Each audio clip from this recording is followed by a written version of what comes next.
Le vice-président célèbre le 250e anniversaire du corps des marines. Thank you, Marines. It's great to be with you tonight. I want to thank our great Commandant, General Smith. Thank you so much for everything that you do for our Marine Corps. Let me ask you all, how we doing, Marines?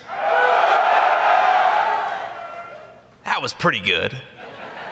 How we doing, Marines? That was better. That was better. Well, I figured I'd just stand up here and tell a lot of stories about the Marine Corps, because what else should we do when we're among friends on the 250th birthday of the United States Marine Corps than talk about the incredible stories that make our Corps great? And I'm so proud to be here. I'm so proud to be the first Vice President of the United States to have been a United States Marine.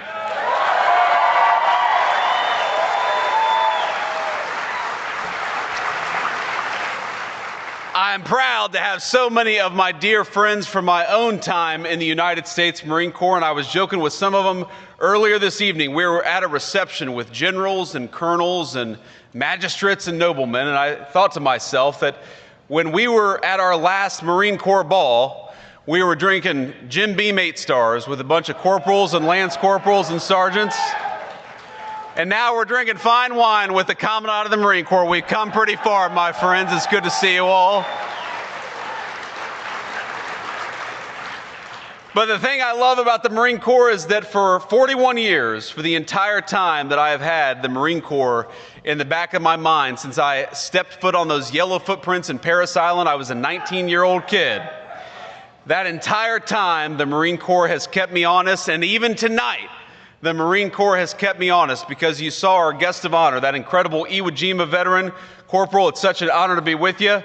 And I was shaking his hand earlier and spending some time with him, and I said, "Sir, if you need to lean on me, if you need to grab onto me, please feel free to do so." And he said, "If you need to grab onto me, feel free to do so."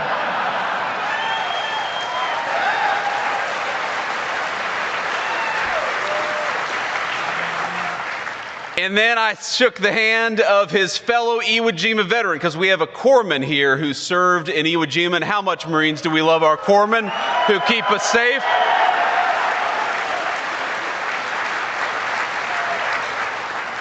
We know that to our corpsmen there is no illness so severe, no malady so significant that it cannot be cleared by 2 Motrin and a fresh pair of socks.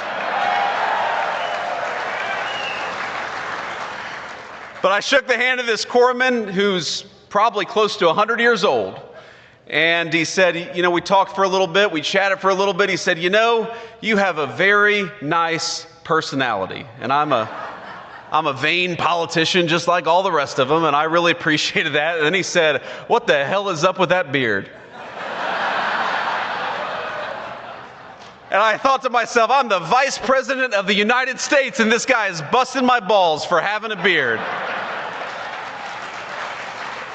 But that, my friends, is what the Marine Corps does, whether we're a young Marine or an old Marine, whether we're a Lance Corporal born in 2006 or a veteran of Iwo Jima. The Marine Corps keeps us honest, because it is the proudest organization of warfighters in the world, and we are proud to celebrate its 250th birthday.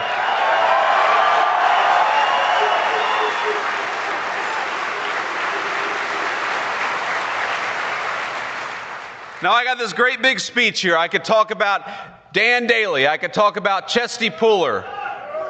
I could talk about John Basilone. I could talk about all of the incredible Marines. I could talk about my friends, some of whom came home from Iraq or Afghanistan and a couple of whom didn't. We know that the reason why this organization is so special is fundamentally because we take the very best young Americans, we turn them into something even better, which is United States Marines, and we go and ask them, even when they're teenagers, even when they're not even old enough, some of them, to drink, we go and ask them to do the hardest thing in the world, which is to fight our nation's battles and to represent the United States all over the world in the proudest and most profound way possible. And I'm proud to tell you this evening that tonight, as we celebrate at the Commandant's birthday ball, from the young Marines to the old Marines, I, as your Vice President, am proud of you, and we're going to keep on winning America's wars for the next 250 years after this.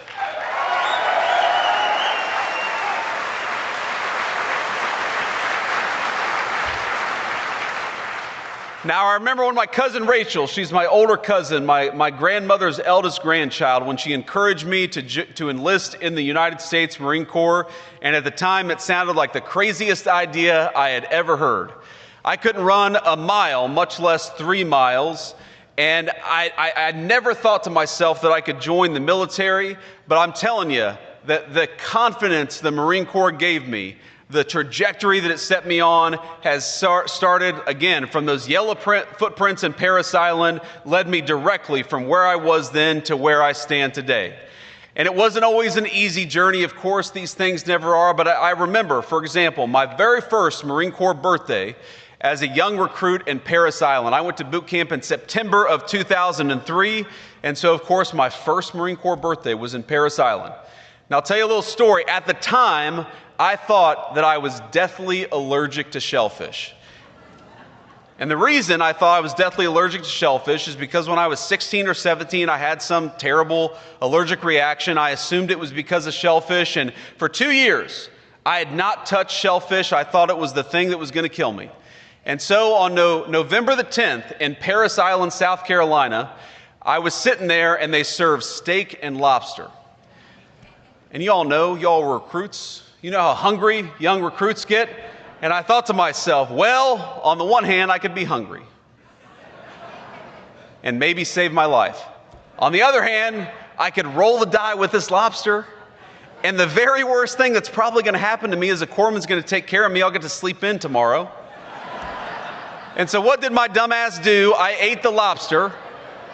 And I was fine, and I haven't been allergic to shellfish ever since. So one of the great things the Marine Corps can do is it can apparently cure a shellfish allergy.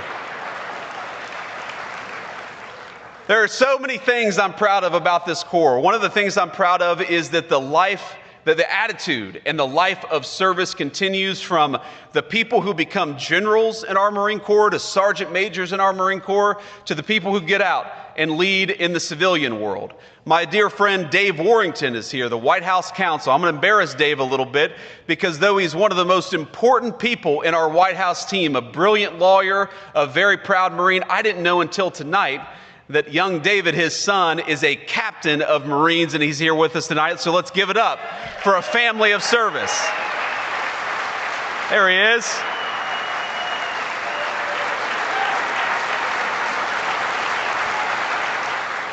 Going to embarrass my friend a little bit, and of course, you all know that when you get around soldiers and sailors and airmen, we like to poke fun at each other. And I was talking to an Army colonel in the White House not too long ago, and I said, "Colonel, you know what they call a soldier with an IQ of 80?" And he said, "What, sir?" And I said, "They call him a colonel." and he chuckled. And then he said, "You know what they call a Marine with an IQ of 60? I said, "What's that, Colonel?" He said, "The Vice-President of the United States."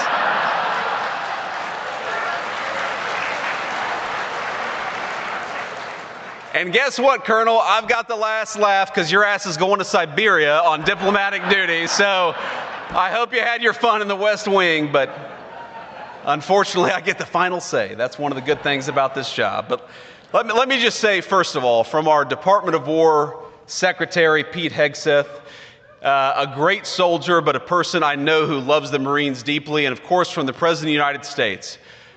They are proud of you. They know that the United States Marine Corps is the greatest weapon the political leadership of this country has. And when you hear this phrase, peace through strength, we are fighting for peace every single day in the White House, every single day in the Oval Office. We achieve peace because you, the Marine Corps, are our strength, and we won't forget it, and we never have. Thank you, Marines.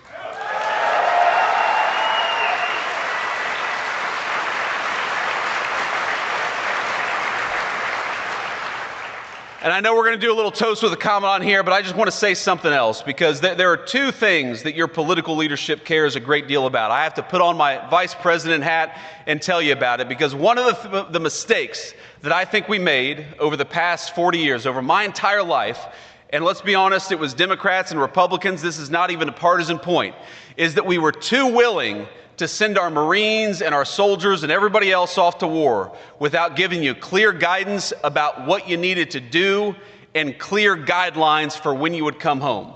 And that is one thing the President of the United States and everybody in the White House, we promise we will never do.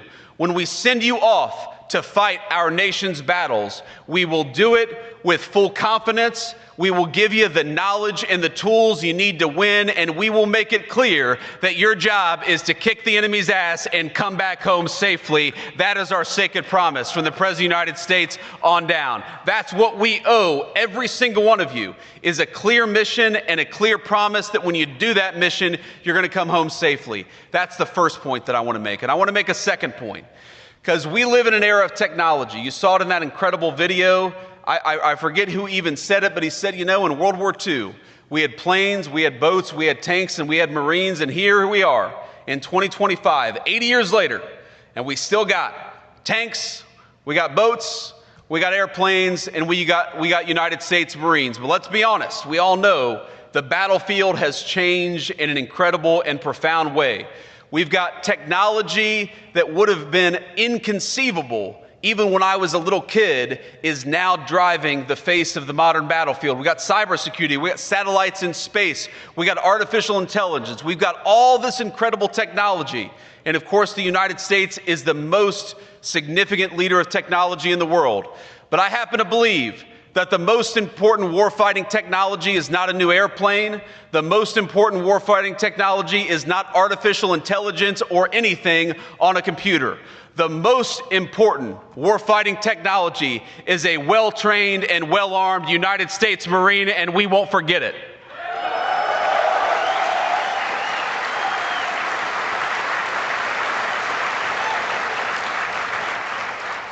So let me say, Marines, at the age of 250, not a single one of you looks older than 249.